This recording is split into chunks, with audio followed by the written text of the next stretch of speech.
And now let's move to our second keynote speaker.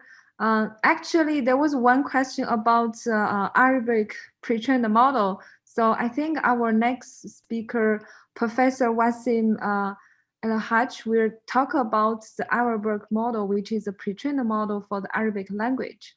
So it's my huge pleasure to introduce you first, Professor Wassim Hajj. Professor Wassim is a tenured associate professor of computer science at the American University of Beirut in Lebanon. He received his BS degree from AUB in 2000 and a master and PhD degree in 2002 and 2006, respectively, from Western Michigan University, all in computer science. Right after his graduation, he joined the Information Security Department at UAE University as an assistant professor. He joined the Computer Science Department as a full-time faculty member in 2011. In 2013, he was elected to chair the Department of Computer Science and served for 2 terms until 2019. In 2019, he was appointed as Associate Dean of the Faculty and Art and Science at AUB, leading the e-learning and entrepreneurship strategies, and attending to student concerns. His research interests are in the area of wireless communication, network security, machine learning with focus on Arabic NLP. His research activities cumulated with many research grants worth more than 2 million, two US patents, and around 100 publications published in reputable venues. He was a frequent speaker and a technical reviewer at leading international conferences. He served as the general chair of the fourth workshop on Arabic natural language processing in 2019, a highly respected research venue for work related to Arabic NLP. He's also the associate editor of ACM Transactions on Asia and the Low Resource Language Information Processing. So, Professor Wassim Al-Haji, are you here? Yes, Yeah, yes. okay, great. So let's Okay. start your talk. Thank you very much. And so I would like to start by thanking WTI and Professor Ching Lang for the invitation. It's really my honor to be here. And I thank Nizar for the excellent presentation, which I will build on top. And I'll be omitting the stuff that are related to the Arabic challenges and so on. So it will be the continuation of his talk, hopefully focusing on the machine learning models. And I will take this opportunity also to say, because you mentioned that I was the general chair in WANLP 2019, the 2020 of 2020 of this workshop, which has become really an excellent venue for research on Arabic language. It will happen this December, and then the 2021 we are still deciding whether to really hold it or not, because the deadline for the papers will be around February. So I really hope that many of the attendees will show interest in applying to show us their work. And can you please allow me to share the screen? So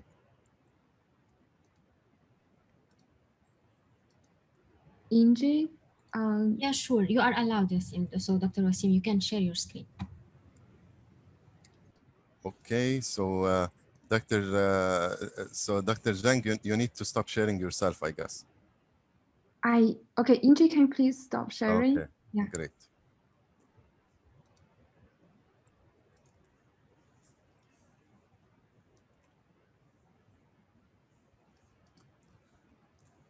Okay, so you can see my screen. Yes, please.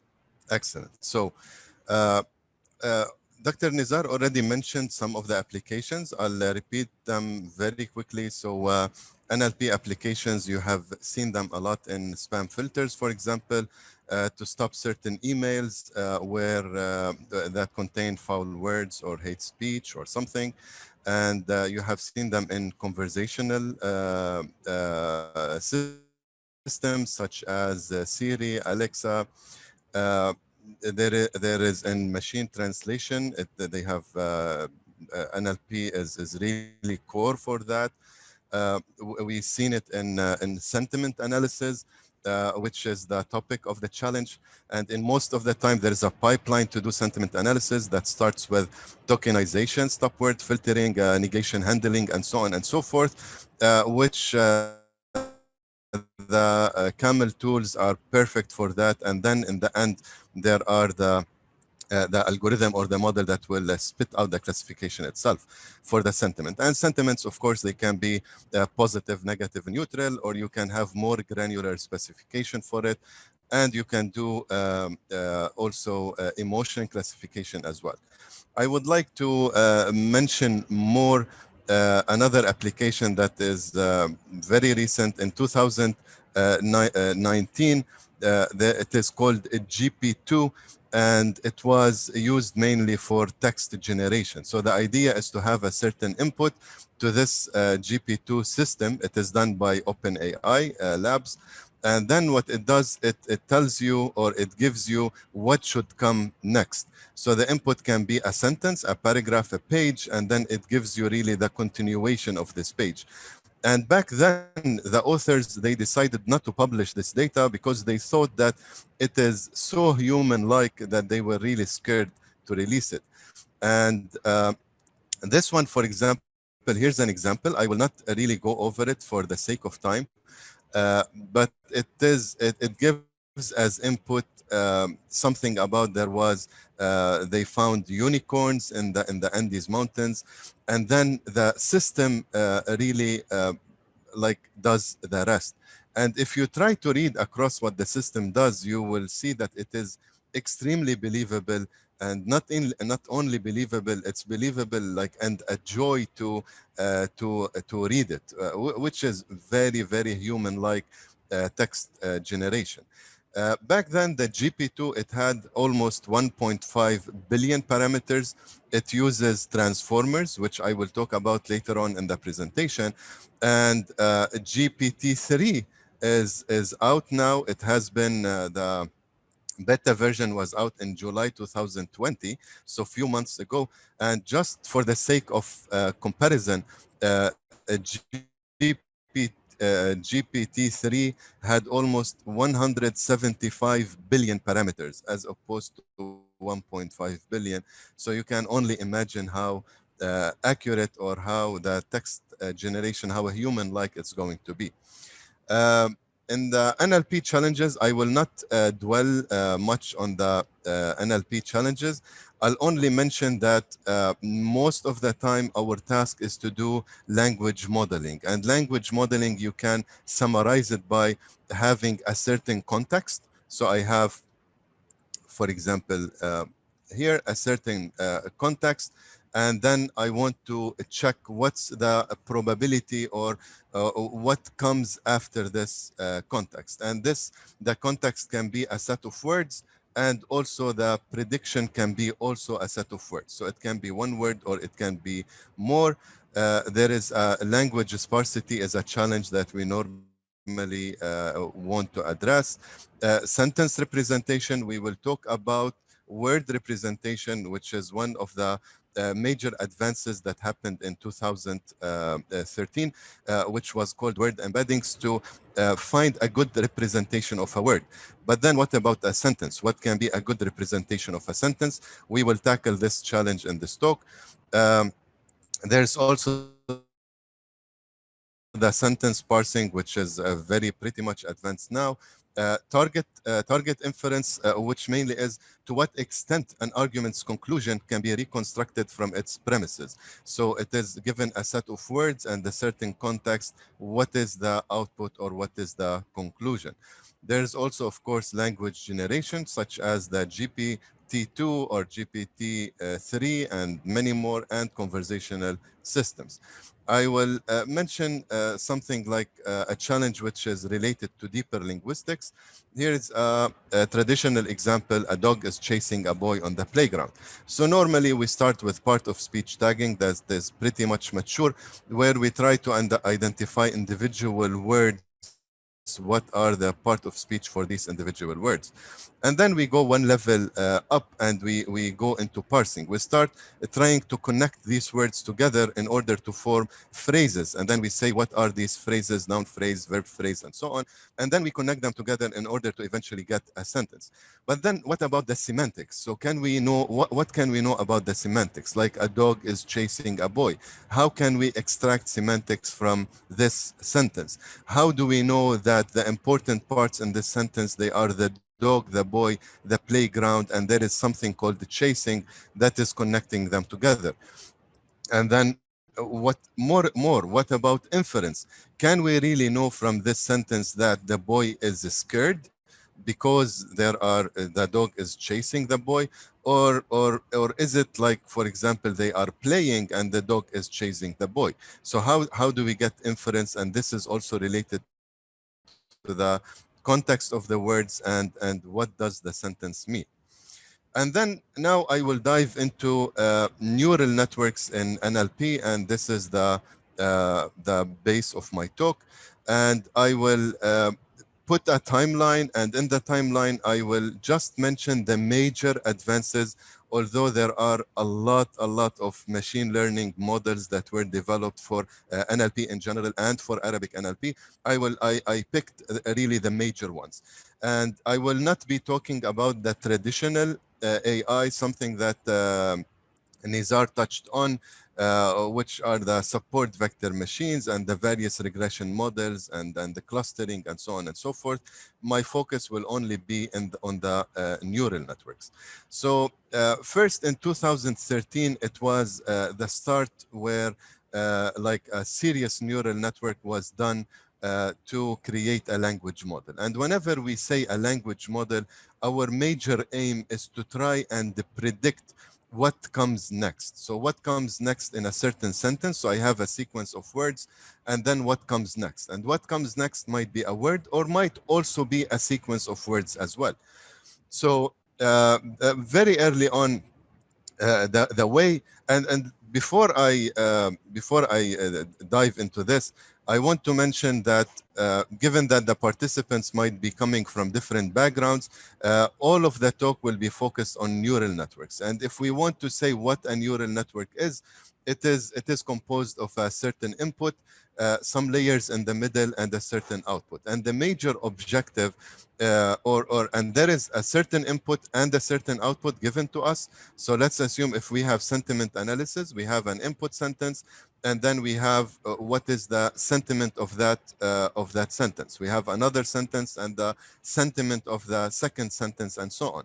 And what this neural network will try to do, it will try to create a certain function that will eventually minimize something. So it minimizes normally the error that exists in the predictions. Now, the way it works internally, I will leave it for for you to dig it deeper. But mainly, it has certain weights that I want to predict. So, what are the weights for this function that will work best for my prediction task that I am doing? So, early on, there was a certain input words, and mainly I get the index of that word. I go to a lookup table. I will get the embedding of that word or the ID of that word in that table. I will have a certain representation of every word, and then I will concatenate them together to get like an input X. And here, when I say a representation of the word, this a revolution was made in 2013 in something called word embeddings. But back then, there was no word embeddings as the ones that we see now. Traditional methods were used like one hot vector, like term frequency, TF-IDF, and so on. But the embeddings back then were not good representations of a word. But eventually I get a certain representation of this sentence, and then I input it into a neural network. And of course, this is normally multiplied by a certain weight. I add them some bias to it, and my objective is to learn the weights. um, I pass it into a function, and this function normally adds non-linearity. You will hear this a lot in neural networks, where we would like to add some non-linearity to the input. And then a bunch of computations happens in the hidden layers, where you know, the like multiplications with the weights on the edges happen, and eventually the output is passed to a softmax layer. You will also hear a lot about a softmax layer in neural networks, and mainly a softmax layer is the standard way to turn numbers into probability distributions. Normally, these probability distributions, they sum up to one, because the output of the neural network might be, you know, various numbers and so on, but I need to get some probability distribution, in this case over a certain vocabulary, to be able to know what is the word that is the highest probable to be the output. And this, in this case, the output will be the index of the word. So what is the probability, the highest probability that this word at index I comes next. So this was the one of the first works, again, that used the neural networks. And then in 2000, of course, a lot happened, variations between 2003 and 2008 in the type of neural networks, the number of hidden layers that are used. But then fast forward to 2008. In 2008, the idea of multitask learning emerged, and it was a very good solution for a certain set of problems. And while I'm talking, you can always link to your challenge, the sentiment analysis challenge, to see how can this models work for you. And I will explain the multitask learning by an example. So assume that I have as input a certain image, and this image, it has, you know, a regular image, and this image is annotated for, let's say, is there a tree in the image? Or is there another car in the image? Or is there a stop sign in the image? And so on and so forth. So I might have one annotation, for example, is there a tree in the image? And I have no annotations for the car and for the stop sign. Or I might have annotation for a tree and a car, but no stop sign. Or I might have annotations for all of them. So now the idea comes, okay, so how can I train a certain network that if I give it an image, it will tell me, is there a tree in the image or not? Is there a car in the image or not? Is there a stop sign in the image or not? So normally I have two options where I can solve this problem. One option, because I have annotated data, so I have, let's say, 10,000 images, and every image I have, is there a tree in it or not? So I will take this input data and I will train a neural network.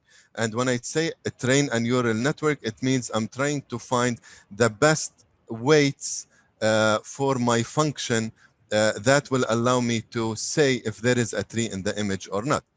So I can do that. Then I will have, let's say, n models. One model for the tree, one model for the car, one model for the stop sign,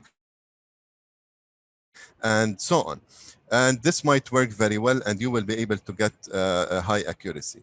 However, what if I do not have enough data in each task? So let's say I have 10,000 pictures annotated for a tree, and I have 8,000 annotated for the existence of a car, and I have 5,000 annotated for the presence of a stop sign, and so on and so forth. So what will I do? It is better in this case to create one model, so it will be one big model that spits out all the classification of the tasks. And why is that? Because when I am training for a model to recognize if there is a tree or not, the model by itself, it will learn some features that might help me in the other tasks. For example, if the input is an image, maybe the neural network will learn what are the edges. So what are the edges will be important features that I can use in the other tasks to say if there is a car or if there is a stop sign. So the rule of thumb to use multitask learning is that when I have many tasks, they are not I don't have a lot of data, but combined, they will create a big corpus. So I will use the neural network where one features are understood from one neural network. I will use them in the other neural network. And if I say how it is used in text, it is exactly the same idea. So sometimes I have a one piece of text and it is annotated for so many things, and sometimes it is missing some annotations for a certain task. If I combine them together, I will be able to learn features from the text to help me in the tasks that I have. Then in fast forward to 2013, came the word embeddings. And the word embeddings, again, it was one of the very important milestones. And the idea is to be able to represent a certain word, for example, king, in a vector. And this vector, it's a vector of values, and this vector has a size. The size is a variable. Sometimes it is a vector of 100 elements. Sometimes it's a vector of 300 elements. But why is this vector important? Because it gives a good representation of a king. For example, it is maybe in the representation, it will capture authority. It will capture gender. It will capture so many things. And how will it capture it? From where does it find it inside a certain piece of text? So how does it do that? So word2vec specifically, it's one of these word embeddings that are that were famous back then. Of course, there are many more word embeddings that emerged after that. But how does it do that? It will have a big corpus, and then it will try to create a simple neural network, a very simple neural network that tries to predict what's a word given, for example, two words before it and two words after it. So given a certain sentence, it would like to predict what is the inner word.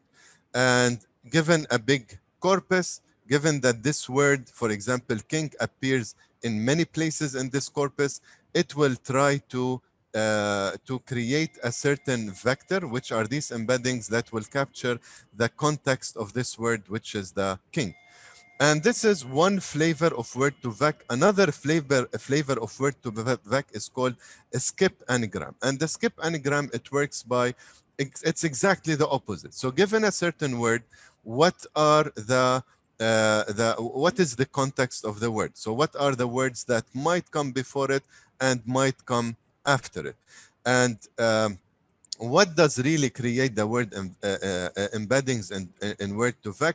So word2vec, it uses a trick that is often used in deep learning, where we train a neural network with a single or several hidden layers to perform a certain task. In these cases, the tasks are either one of the two. So either the SIBO or the skipogram. But then the neural network will not actually be used for the task that it was trained for.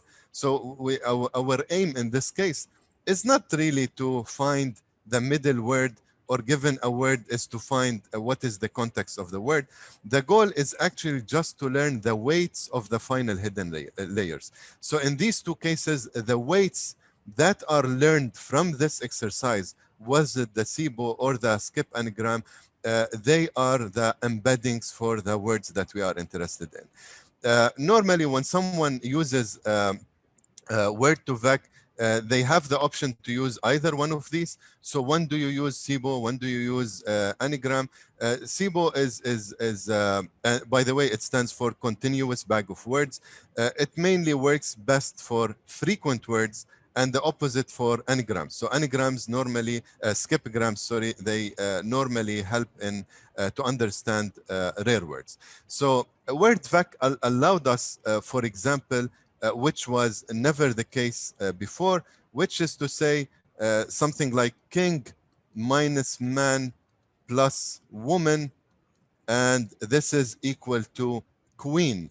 So it is able to, because they are vectors now, we can measure distances between words. We can measure how far they are by maybe getting the dot product or other methods. There are other important word embeddings. I mentioned, for example, glove or fast text that addresses some of the let's say drawbacks or shortcomings in Word2Vec. Then also in 2013, by the way, in 2013 it was like the year where so many of these algorithms they flourished in NLP specifically. In 2013 also there was the emergence of what we call a recurrent neural network, or RNNs, and mainly the main objective of RNN is to add some memory to the neural network. So in a regular feed forward the neural network, there is no memory. So I have the input and then the output. So there is really no memory, no memorization of what a sequence is. And this is what the recurrent neural network addresses. So the recurrent neural network, it says, no, I want to preserve some memory.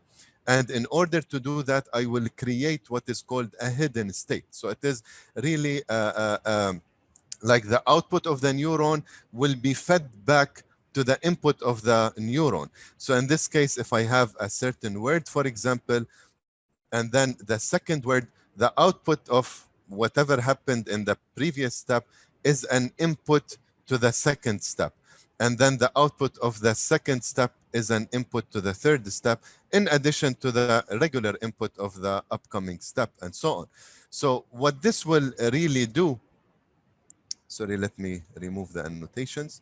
Okay, so what this will really do, it will again try to get to introduce memory to the neural network. And RNN, what was it used for since 2013? It was used for example, vector to sequence models. So I have the input a dog, for example, as a vector, and then it outputs a sequence, for instance, dog in a cup. So RNN is good for that because remember, as we said, it tries to incorporate the sequence. It was used for sequence to vector models. For example, the input is a sequence of, it's a sentence, a sequence of words, and the output is a vector indicating sentiment in this case. So how much good is this sentence, or how much bad is this sentence, or how much positive, how much negative, and so on. So RNN will always be one of the good choices for sentiment analysis. And it has been used in sequence to sequence, which I will talk about in a few. And sequence to sequence, it is normally when the input in NLP, when the input is a sentence and the output is also a sentence. And this is used a lot in machine translation. Now, but there are problems with RNNs. So the RNNs, because we said they incorporated memory, which is extremely important in NLP in understanding sentences. And remember, the Word2Vec, its main objective was to understand a word. So in this case, RNN now is trying to understand what a sentence is and what is the context of this sentence. So it has a problem in its short-term memory. So in order to address this problem, two variants of RNN emerged. One of them is called LSTM, and the other one is called GRUs. So the LSTM, it stands for long short-term memory, and the GRUs, they stand for gated recurrent units. And both of them, they work for a similar objective, which is to try not to forget certain like further apart elements in my sentence. And they proved actually to be very useful in a lot of applications, one of them being sentiment analysis and the like. And also in 2013, there was the introduction of the convolution neural network. So the convolution neural network, it is a network that has been used a lot in image recognition or in computer vision actually.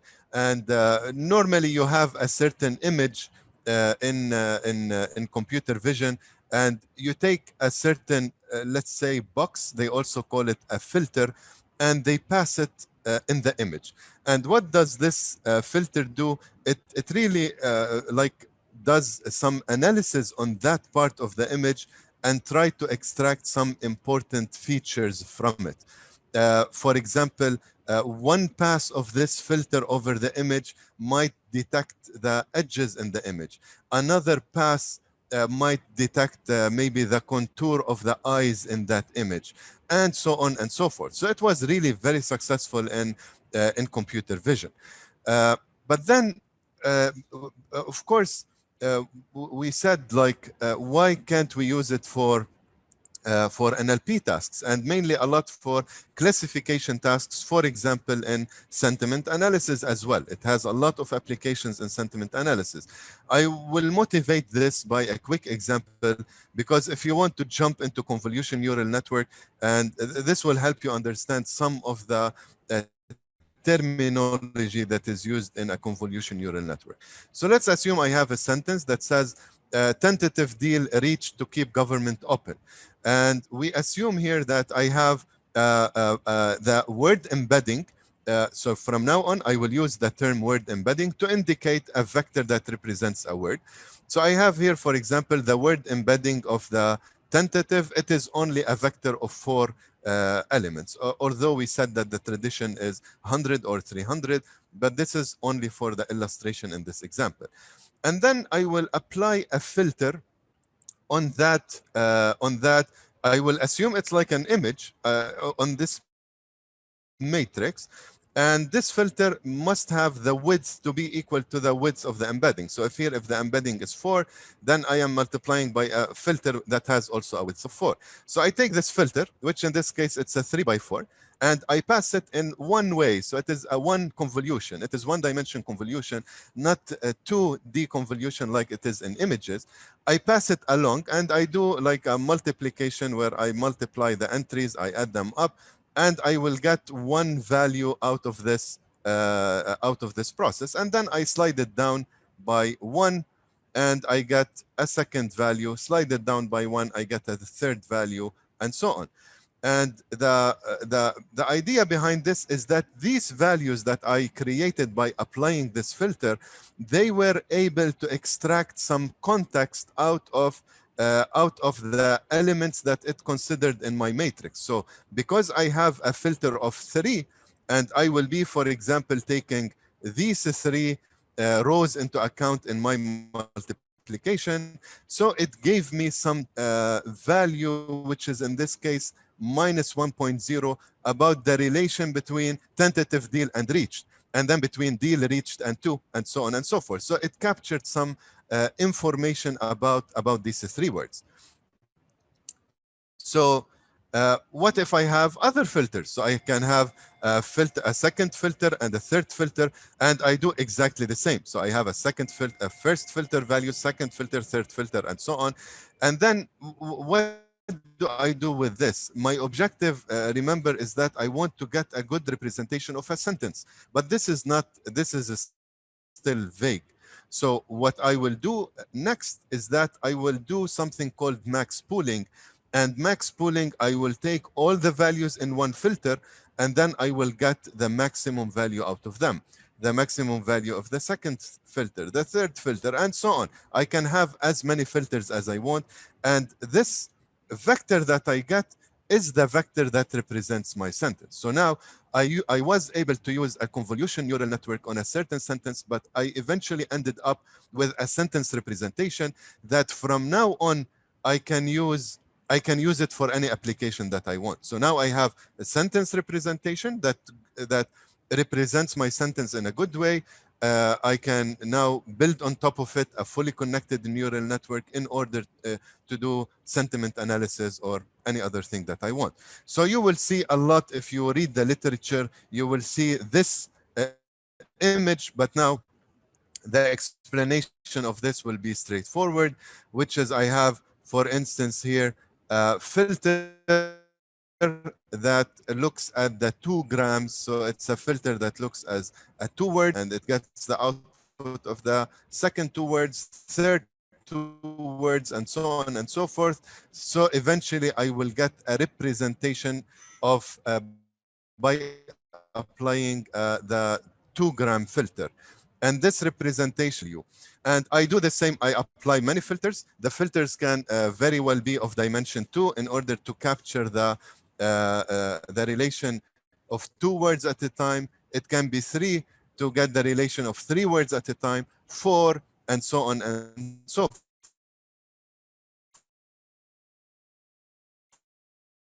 forth. And once I get this representation of the sentence as a whole, it's a regular neural network where it can be a fully connected network with a softmax output. We will hear this a lot when we jump into BERT and ARABERT, which is I can train for the specific task that I have. Uh, I will skip into this. This gives an example just for the sake of time. Also in 2003, there was the introduction of a recursive neural network. So this is not to be confused with the recurrent neural network. And the idea behind the recursive neural network, it is simple. I will get a syntactic tree that we saw in the in the introduction, and then I will walk up the tree from the leaves. Every leaf I will have its own word embedding, and then I will pass the word embeddings. I will combine them somehow to get a word embedding of a phrase.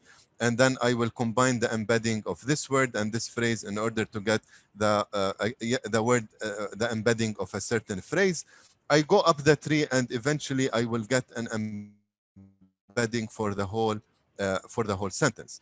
Now, how are the embeddings combined? The embeddings can also be combined using a simple neural network.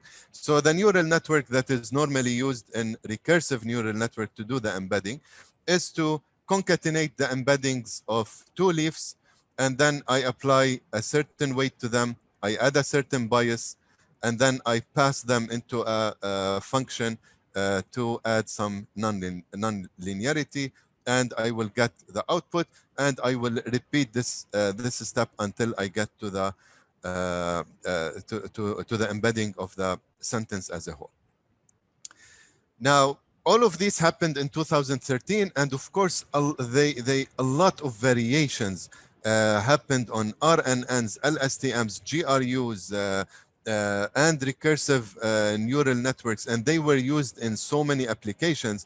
And I want to mention that in the AUB group that we were really seeing this as we go in time. We were applying these on Arabic sentiment analysis, and every time we create one of these models and we tailor them for Arabic, we get better results, or we get the state-of-the-art results in that year.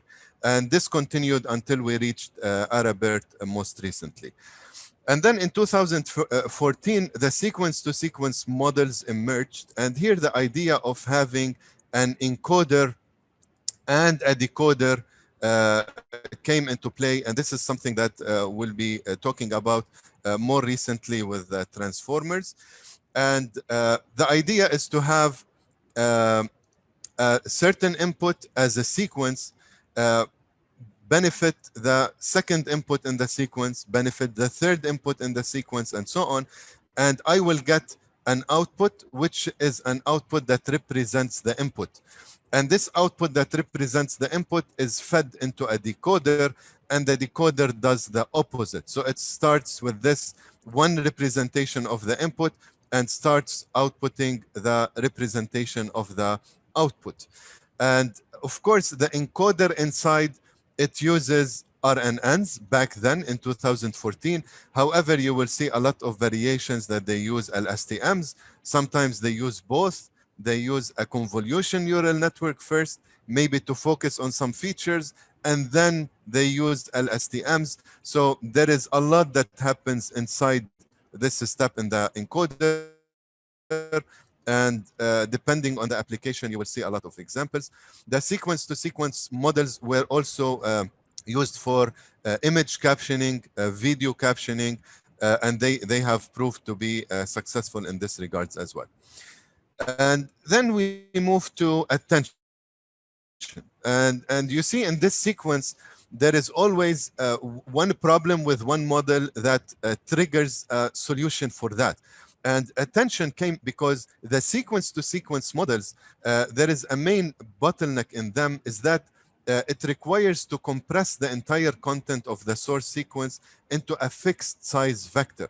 So when we talked about the encoding part, the result is only a fixed size vector. But this is a problem, to have a fixed size vector. So then the introduction of the attention models came in order to address this issue. And in simple terms, what is attention? Is attention can be broadly interpreted as a vector of importance weights. So what are the important parts in what I'm looking at in a sentence, for example? In this case, eating and apple will have a high attention, but green and apple will not have high attention. So to address this problem, here, for example, I have an encoder that uses a sequence-to-sequence modeling, and then it feeds into a context vector of length 5. And then from this context vector, I get the output. But I cannot stay with 5, especially if I have the input sentence is a long sentence. I will also be losing a lot of information. So what attention does, it added a layer in the middle and mapped every input to that layer. So, and this input to that layer, it was based on attention, in order for this context to try and capture what is more important in this input sentence that I should focus on, rather than focusing on the is and the a and the she, for example. I'll focus more on the eating the green and the apple. And this is what, when you read the literature, you will see this example that only says that there is a feeding mechanism back to the input in the encoder. Then I'll go to transfer learning, because this will introduce us to BERT. And in transfer learning, uh, let's assume that I have a certain neural network that takes as input a certain speech, and it gives me as output the transcription of that speech. And I have a lot of data about this in Arabic, English, or any other language.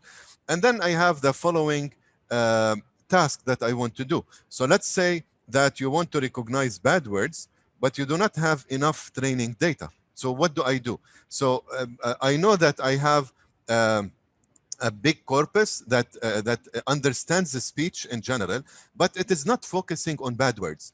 But I have a smaller corpus that really annotates for bad words. But this small corpus, I cannot really, it's not useful for me. Or if I did a neural network on it, the neural network will not learn much. So what I will do, I will get the speech a neural network, which was trained to recognize speech. I will remove the output layers, and I will replace the output layers with one or more layers. And these one or more layers will be the what will try to understand the task that I'm working on. And so I replace the output layer with one or more layers and train for the new task. Now, if I want, remember, I already have weights. All the weights here are known and they are optimized for the task that I did, which is speech recognition in general.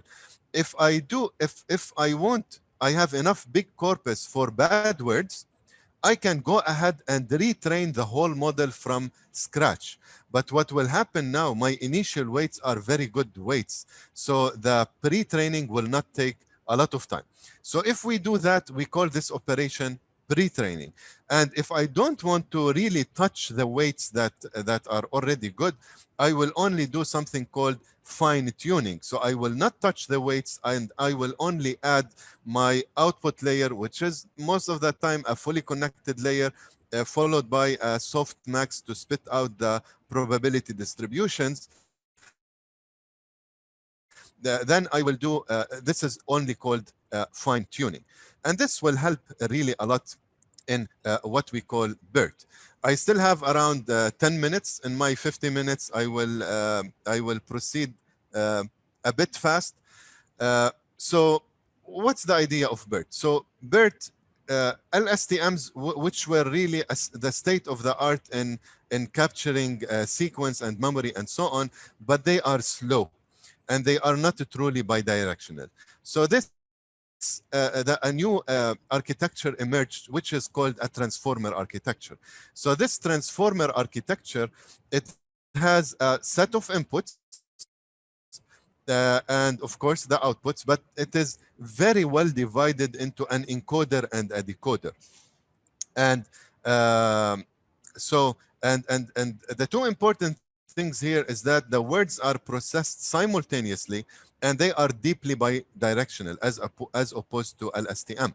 So the encoder, so what's the job of the encoder? So the encoder takes an input, let's say this is amazing, and it outputs the embeddings of these words.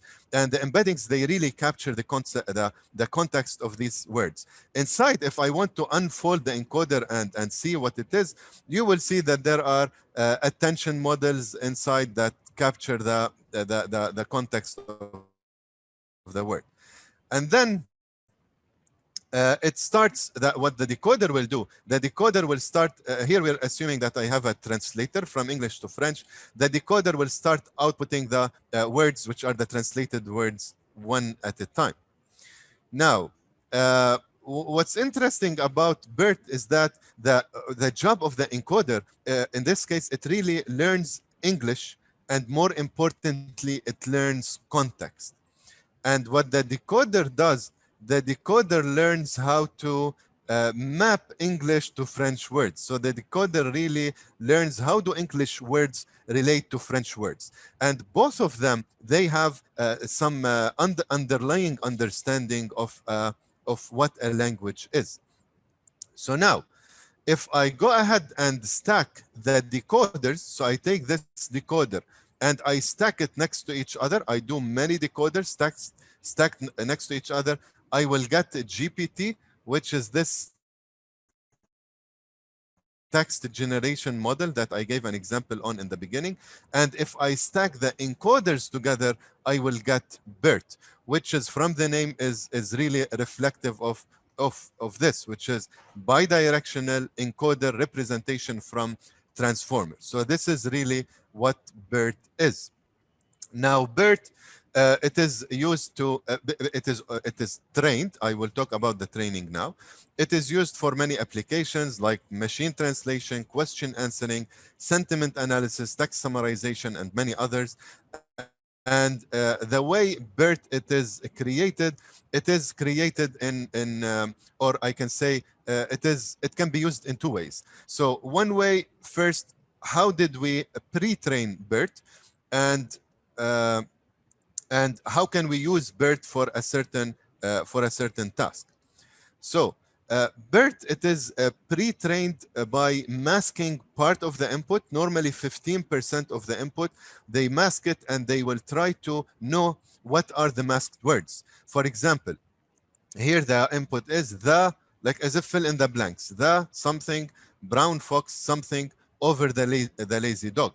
And BERT want to know that the first word is quick and the second word is jumped. So the sentence, the original sentence is really the quick brown fox jumped over the lazy dog. And it does this over a huge corpus. And then the second thing that it tries to learn context by the order of sentences. So it input two sentences and then it says, these two sentences, do they occur after each other or not?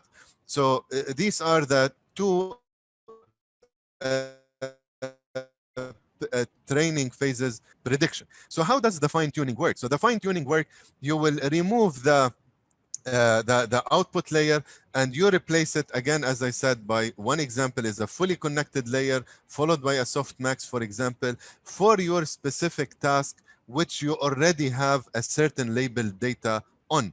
For example, if we were doing question answering, so then the question will be the input and the passage will be the input, and the answer will be where does the answer exist in this passage, like where does it start, where does it end. So I can train BERT for that. I can, sorry, fine tune BERT for that. I will not retrain or pre-train BERT. Arabic specific challenges, I will just skip. These were mentioned by Dr. Habash. And the challenges, now I am fast forwarding the rest of the time to talk about Arabert, which was the outcome of also the team in AUB, which we call the OMA team. In AUB, it varies between 12 to 18 members depending on the year. And the contributions of the team, they are in terms of resources, tools, and state-of-the-art models. Here's the website. Of course, we have collaborators in the NLP community. One of them is Nizar and many others. So what is Arabert? And it is the baseline, I believe, that you are using in your competition. So when BERT emerged, a group of our enthusiastic students in the lab, they said, okay, so why don't we create Arabert, which is a transformer-based model for Arabic language understanding. And they go ahead and started. And what they did, the idea was very simple, but it was extremely tedious in the details, in the implementation, in the training, in the tokenization, and so on and so forth. So we used the same architecture as BERT. So BERT, you need to remember, and now I will probably give some hints to the attendees, especially those who want to participate in the challenge. And our team might very well participate in the challenge as well. So we use the same architecture as BERT, which is composed of 12 transformer layers, encoders, 768 hidden layers, 12 attention heads, 512 maximum sequence length, and 110 million parameters. This is a small BERT. There is a big BERT, which is even, it has 24 attention heads. It has 300 million parameters, which we couldn't train on given the limited resources that we have. We did the pre-training very similar to BERT, to what I discussed before. For instance, we randomly picked 15% or masked 15% of the tokens. Here, for example, for those who know Arabic, الخيل والليل والبيداء تعرفني والسيف والرمح والقرطاس والقلم. And the objective of Arabert was to try and find and identify that here I have والبيداء والرمح والقلم. And for the sentences, also the sequence of sentences were inputted, and there was only really a binary output if the two sentences, they appear after each other or not. The model, so where did we get the data from? And this is a very important task as well. So we got data from Arabic Wikipedia, but Arabic Wikipedia is fairly small. We crawled the news articles from all over the Arab world, thousands of news articles. We used some of the existing corpora, all the details you can find it in the paper. But eventually what's important is that we have 70 million sentences and 300 billion words, and we duplicated this 10 times in order to get around 700 gigabytes worth of data. And the training was done on Google platform. I think, Zhang, you want to tell me I'm out of time? Yes, because the next speaker, Wadid, need to give a lecture in 1 hour, so he has to finish the talk Okay, very so soon. Very sorry to interrupt you. I am really done. And Arabert is already online. You can publicly get it. And all you need to do is use it and then put on top of it a fully connected layer, a softmax, and train it for your own task. There are enhancements to it that I hope you can investigate in this challenge. And thank you very much. I will stop here. And by the way, I'm almost done. And this is my department here. This is AUB, and this is me smiling after I finish the talk. Thank you so Thank you. much.